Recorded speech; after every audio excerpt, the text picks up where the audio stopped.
আসসালামু আলাইকুম রহমতুল্লাহি ওয়া বারাকাতুহু। আজকে আমি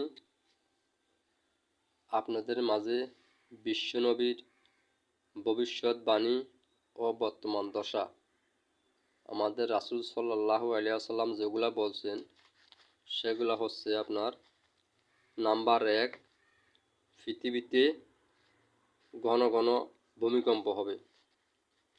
আমাদের রাসূল সাল্লাল্লাহু আলাইহি ওয়াসাল্লাম বলছেন পৃথিবীতে ঘন ঘন ভূমিকম্প হবে।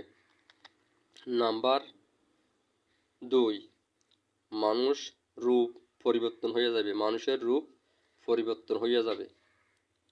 আমাদের রাসূল সাল্লাল্লাহু আলাইহি ওয়াসাল্লাম বলছেন কি মানুষের রূপ পরিবর্তন হয়ে যাবে। নাম্বার 3, প্রত্যেক প্রত্যেক সুস্বাদু দ্রব্যর স্বাদ উঠে যাবে। প্রত্যেক সুস্বাদু দ্রব্যর স্বাদ উঠে যাবে।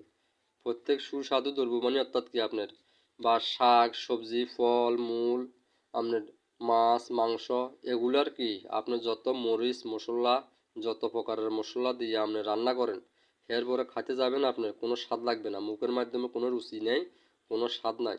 যে আদি যুগে যেহেতু আমাদের মা বাবার থেকে শুনছি বা দাদা দাদির থেকে শুনছি বা আমরা ছোটো থাকতে যে জিনিসগুলো খাইছি, ঠিক আছে, যে একটা স্বাদ লাগতো, আমরা কি ছোটো থাকতে যে জিনিসগুলো খাইছি যে স্বাদ লাগতো, যে আমাদের মাতা পিতা কি হালকা কিছু তেল মরিচ দিয়ে শুধু মশলা তো দিত না, এমনি রাঁধতো, রান্না করতো, এরপরও কি অনেক মজা লাগতো, অনেক স্বাদ লাগতো। সেই স্বাদ জিনিসটা থাকবে না। আপনার যত আগে আদি যুগে যে আপেলগুলো খাইছেন বা যে ফলগুলো খাইছেন এই ফলগুলা এখন কি সেই স্বাদ নাই। আদি যুগে যে স্বাদ লাগতো আগের যুগে যে স্বাদ ছিল সেই স্বাদ এখন নাই।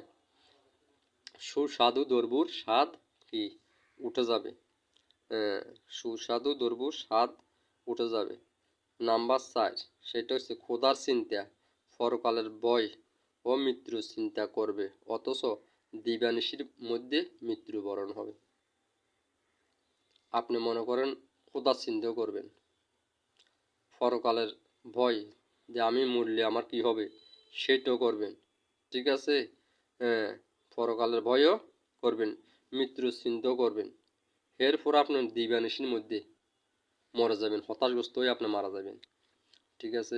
হতাশগ্রস্ত হয়ে কী করবেন, মারা যাবেন। কে স্ট্রোক ব্রেক মানে ব্রেক স্ট্রোকে হার্ট স্ট্রোকে আপনার ব্রেন স্ট্রোক, আমি বলতেছি ব্রেন স্ট্রোক করে, হার্ট স্ট্রোক করে, বুঝলেন না, প্যারালাইসিস আক্রমণ করে, মানে এই ধরনের কেউ হতাশগ্রস্ত হয়ে যায়, কেউ পাগল সন্ন্যাসী হয়ে যায়, কেউ মানসিক রোগী হয়ে যায়, এই ধরনের মানে কি হইয়া